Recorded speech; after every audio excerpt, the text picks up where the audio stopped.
বন্ধুরা, এই গাছগুলো কেমন হয়েছে জানিয়ে দেবে।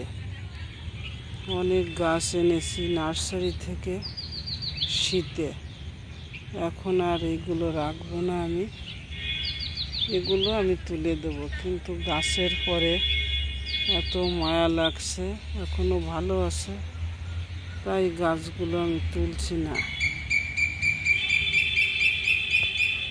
আর 1.5 মাস পরে গাছগুলো তুলে ফেলবো।